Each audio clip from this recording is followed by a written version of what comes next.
This meeting is being recorded. Hello and welcome to the Addicts Anonymous podcast. I'm your host, Jim R. Today's episode 124, and we're interviewing Erika C. How are you doing this morning, Erika? I'm doing better than I was yesterday. Yes, and Thank that's you. always a good thing. It's always a good Yes. thing. We were just talking about that. So let's get started here and dive in. Tell me about growing up. How was your childhood? Well, I had a very, I guess what you would say, a lot of experiences with drugs and alcohol. Both of my parents were addicts, alcoholics. I started drinking about the age of 7. Oh my goodness. I feel like every time I talk to someone, it gets lower and lower. I had someone tell me 9, and then the last episode or the last 2 episodes, they said 8. 7 is very young. Very young, yes. What was the first thing you tried? Smoking marijuana. Oh, it was smoking marijuana. And cigarettes. What made you do that so young? I seen my parents doing it. So Okay. I thought that's what you're supposed to do. So I would steal their stuff and try it out myself. And I was sexually abused by my step grandfather from the age 7 to 12. And no one believed me. So I had I'm doing a lot of inner child work right now and trying to release that. I'm in the process of writing a letter right now. So that's what I'm doing with myself right now. So it's a letter to your grandfather about what happened? Yes. Okay. I need to write a letter and tell him how it made me feel and, all those things. And then I'm going to burn it. And that's going to be my closure. That's a great idea. Thank you. Are you working with anybody on this? Do you have a sponsor or anything like that? I'm actually working with a energy healer, which is it's very spiritual. I'm a very spiritual person. So I've been doing some Reiki treatments and crystal healings and things like that, prayers and meditations. Yeah, I'm very big in meditation. Yes. So that's what I'm doing now. But as far as my childhood goes, like I said, I was exposed to drugs and alcohol at a very young age. My parents got a divorce when I was 4, and there's a moth flying around, sorry. And I was the sole caretaker of my younger brother because my mom was always drunk and at the bar. She left me alone with him the first time at 5 years old. And he was only not even quite a year old yet. My God, do you remember it? Were you scared at the time? I do. I still remember it. And I would call my grandmother. She lived in East Wenatchee and we lived in Chelan, Washington. And I would call her on the phone and she would just talk to me the whole time my mom was gone.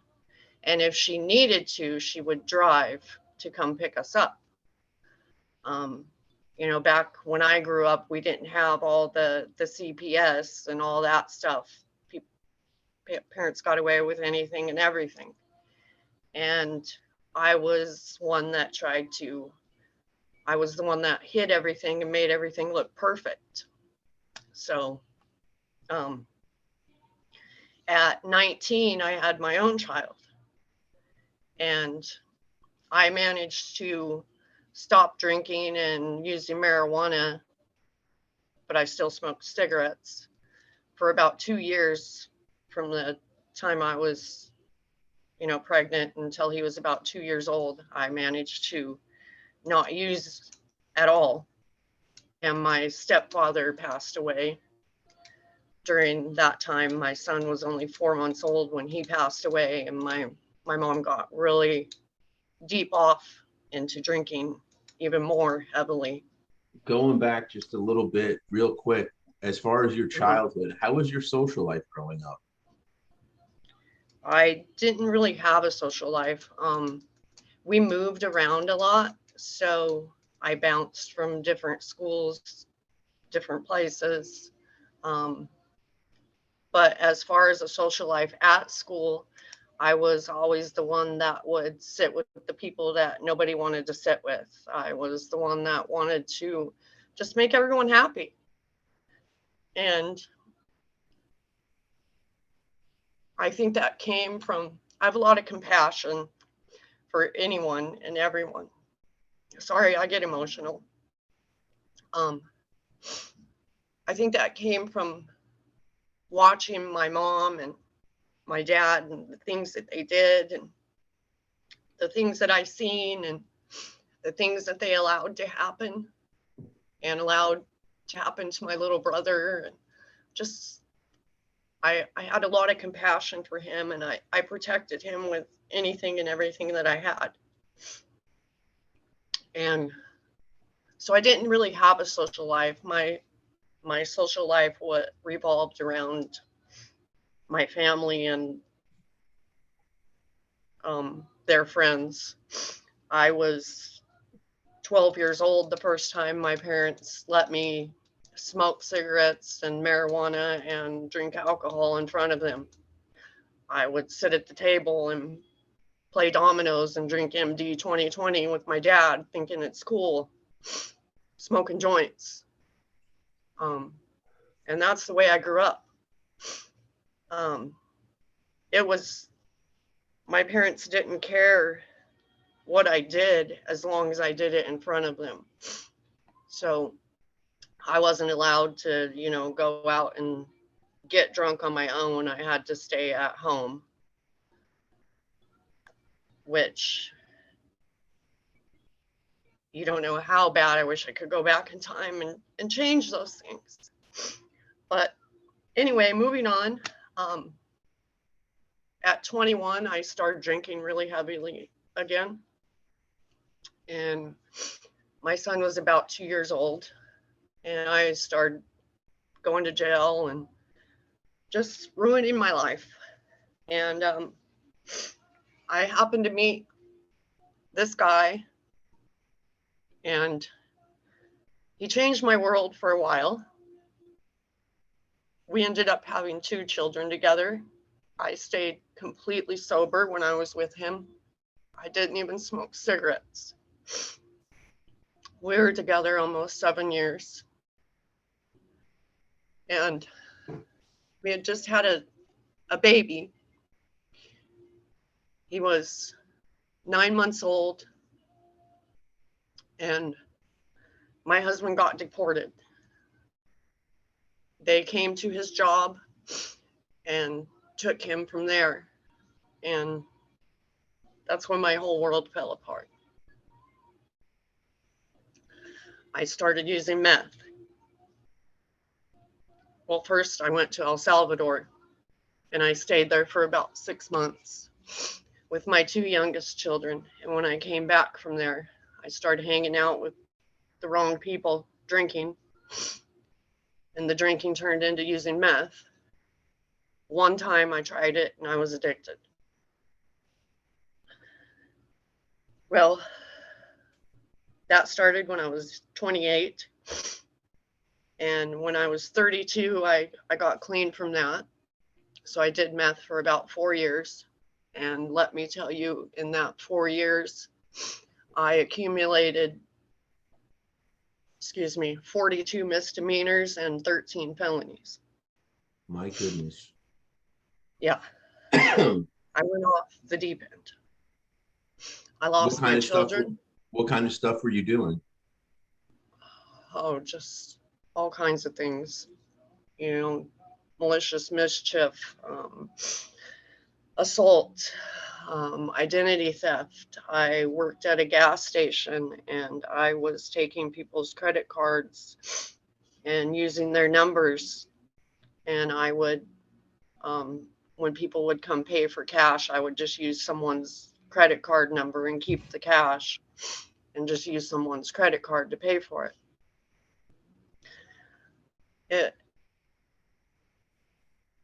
It was you know, what you do when you do meth, I guess. So anyways, after 4 years of that and losing my children,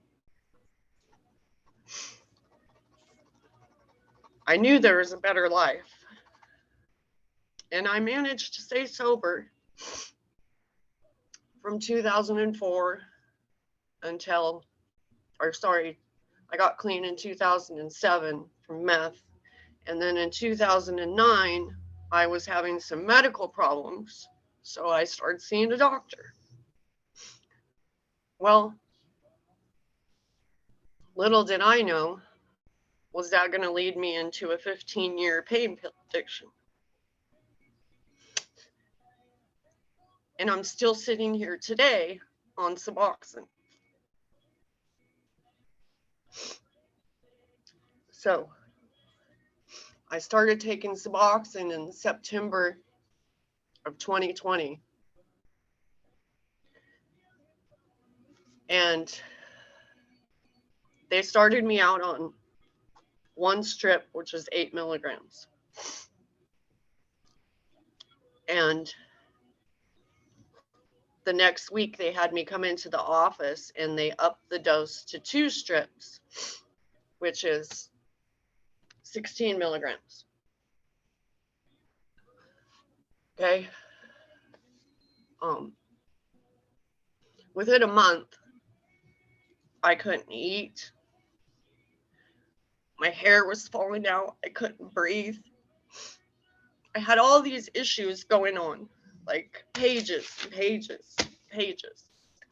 And I'm going back and forth to my primary care physician and the Suboxone doctor, and they're both telling me that none of this is side effects from Suboxone. Talk to your family physician or talk to your Suboxone doctor. And so I'm just doing this back and forth for like 6 months. And mind you, all the time, I haven't ate nothing for almost a year except for a smoothie a day. I couldn't even eat. So my dog got really sick and she ended up having to have emergency surgery. And that day that I had went to the vet, I hadn't taken my Suboxone yet. And all these things are going on with my dog. She had pyromitra. It's a disease of the uterus anyway. Female dogs get it if they're not spayed and they don't have puppies. I didn't know that. So anyway, $3,000 later, we got her fixed, and thank the Lord, she's sitting next to me today. But that day at the vet, I noticed that I could breathe and I wasn't having overwhelming anxiety, like just these crazy intrusive thoughts. I could actually focus. And the first thing that popped in my head is, you haven't taken that stupid Suboxone today. So I get home and, you know, I'm withdrawing, and I put 1 strip underneath my tongue. And as soon as it melted, I started feeling that heaviness in my chest and just all these crazy thoughts. And I'm sitting here thinking I'm going crazy for months, and the doctors are just telling me I need to talk to this person or talk to this person or go to mental health. All the while, it's just Suboxone. So anyways, from that moment, I started tapering. And so since October of 2021, I've went from 16 milligrams and I'm down to a 0.5 milligram right now. That's great. Sorry? I said that's great. Thank you. Thank you. And I've done this all on my own. The doctors, they don't want to help you. They just want to tell you to go to mental health. And like I said, I've dealt with addiction and alcoholism my whole life. And I knew that I wanted to be clean and sober. That's why I started taking the Suboxone. And I have 3 grandbabies that are my whole life. And they deserve a sober, happy grandmother.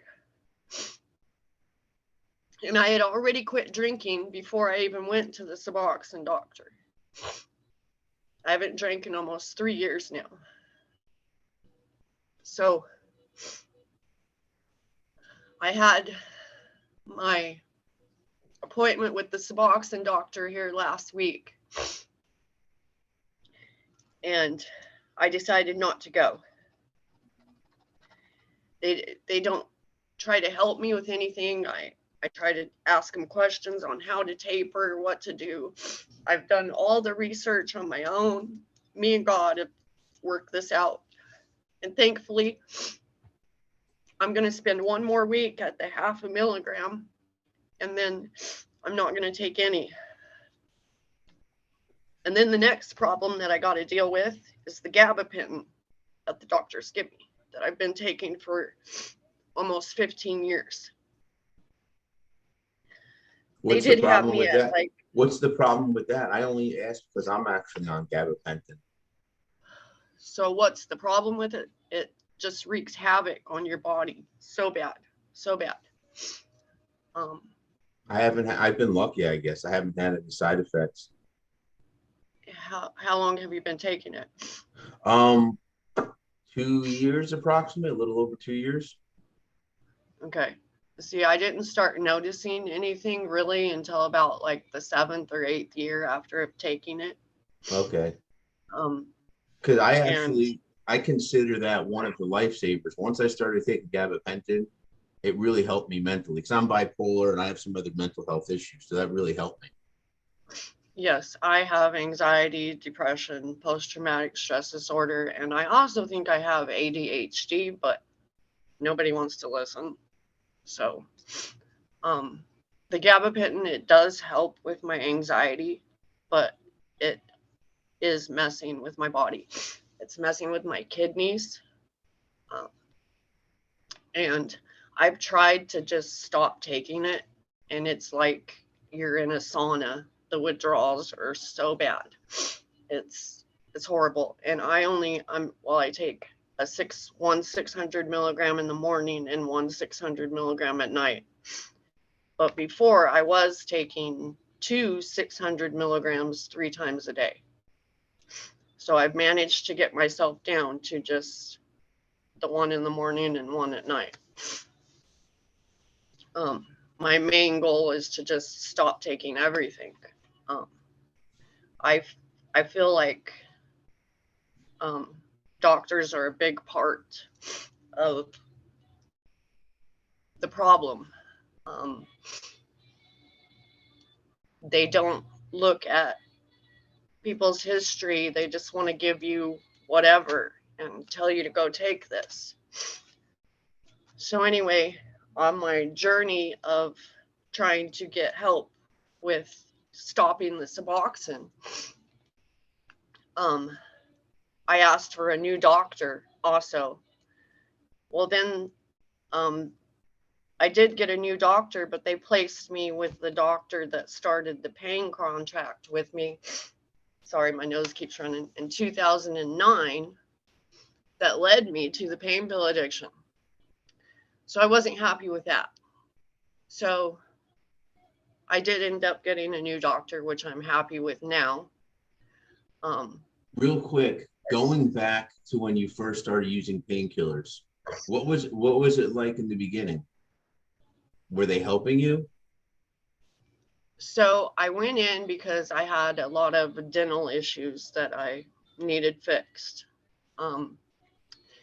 And I have a lot of neck issues.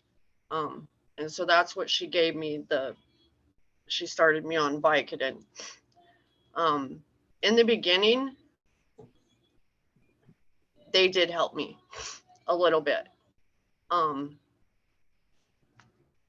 But as time went on, It only took me like 3 or 4 months to fall back into taking the whole bottle within a week, you know. And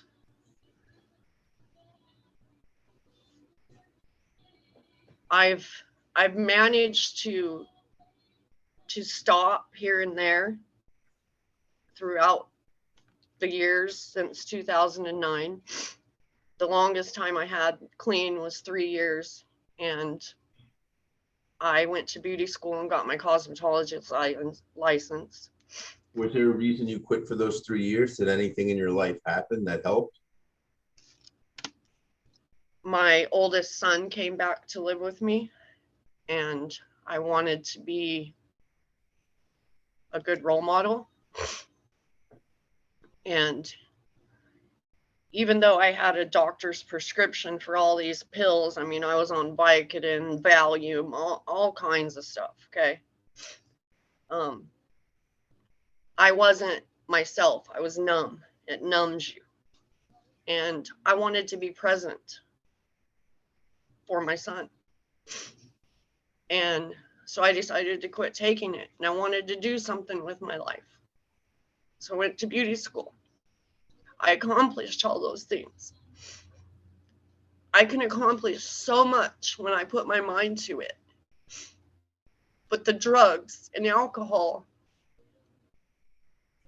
have really blocked me from all the things that I could be doing in life right now. And I sit and dwell on that and beat myself up constantly. I'm my biggest critic. And when my first granddaughter was born, sorry, we'll go back to when I quit for beauty school and then I started up again. So what made me start again is I got injured on the job. I had a torn rotor cuff, and they gave me pain pills, got me going again. Then my mom passed away, and then I started drinking again and doing pills. And I was just a mess, just a lost soul. And I was sitting here one day and I had a full bottle of Vicodin, and I was not in a good place. And I poured them all out in my hand, and I was going to take them.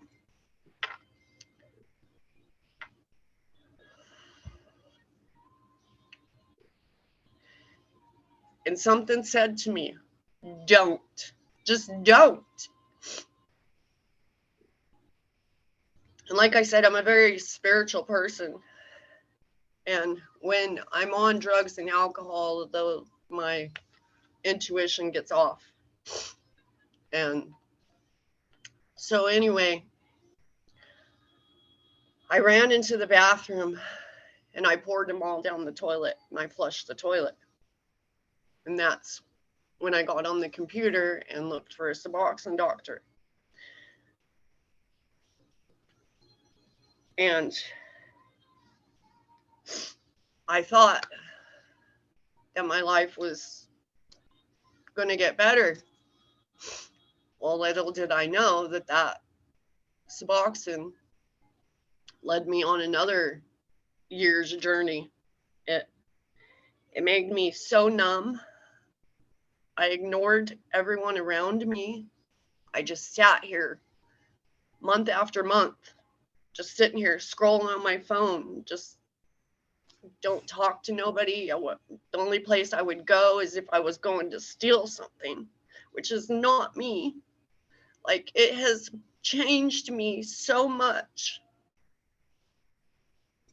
into somebody I don't want to be. And that's my main goal for getting off of it. Like, it makes you into somebody that you're not.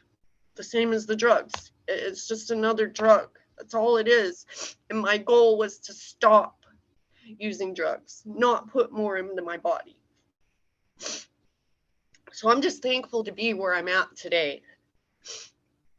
I'm not 100%, but I'm damn sure almost there, and I'm going to get there. And I had to go deep inside of me and figure out what kept leading me back. Why do I just want to keep getting drunk? Why do I want to keep getting high? What's the point of it? Like, I know where it leads you, either jail or a grave.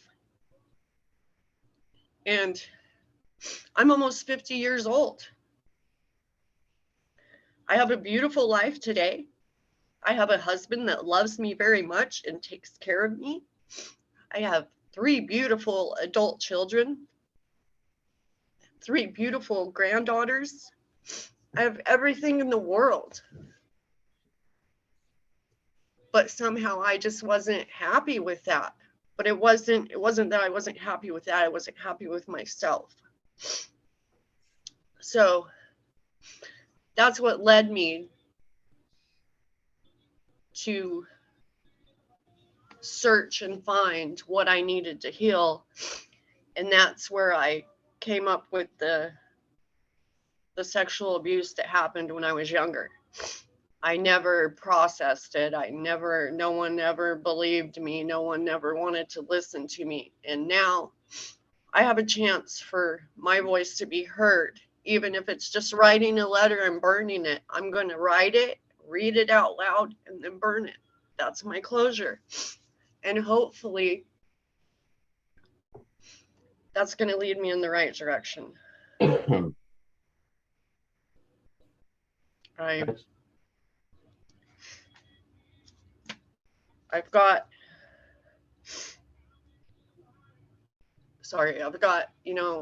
all these tools and all this good things to look forward to in life. And, there's got to be someone else out there that feels like that. You just sit here and we suffer in silence. And we got to figure out what's wrong, what's making us angry, what's making us want to use. That's the only and true you. I mean, that's the only way you can really be you, is if you find out what's causing you to want to use and get drunk and get down to the root cause. Yes. Sorry, I have all these things I want to say, and like I said, this Suboxone, even at just a 0.5 milligram, still clouds my mind. Like, I'm a talker, I'm a communicator, and it feels like I just can't come up with the right words. And I'll be so happy when it's just gone out of my body. I'm so scared for the kids and people that use in the world these days. Like, it's so scary. Like, when I was younger, it wasn't like this. There's so much hate in this world. The drugs are like 100 times stronger than that. Just one wrong thing and your life is over. Like, is it really worth it? No, it's not. It's not worth it. Even if you think you don't have anything to live for, you have something to live for. We're all here for a reason. And when you find that reason that you're here, you find your true meaning of why you're here, that's when you find your happiness. And, I'm open to helping anyone, talking with anyone. I have notebooks and notebooks of research and just things that I've wrote and everything to help bring you out of the darkness. If anyone can come out of the darkness, I mean, 47 years almost of drinking and using drugs. If I can do it, we got this. We got this, you guys. We got this. So I just want to be inspiration to someone. I want to help someone. I just want to heal people, make them happy again. Well, for us, that's our 10th step. And for AA and NA, that's their 12th step, which is giving back and helping other people. Yes. Because that's important. For some reason, Mm-hmm. that keeps us sober. It does. It's like instant gratification. If I can help bring a smile to someone's face and help them out of what they're in, that's like the best. I think that's why I became a hairstylist too, because, you know, hair is like a woman's pride and joy. And when you get done doing someone's hair and you turn them around to look in that mirror and you see that smile on their face, like it's so heartwarming. Like,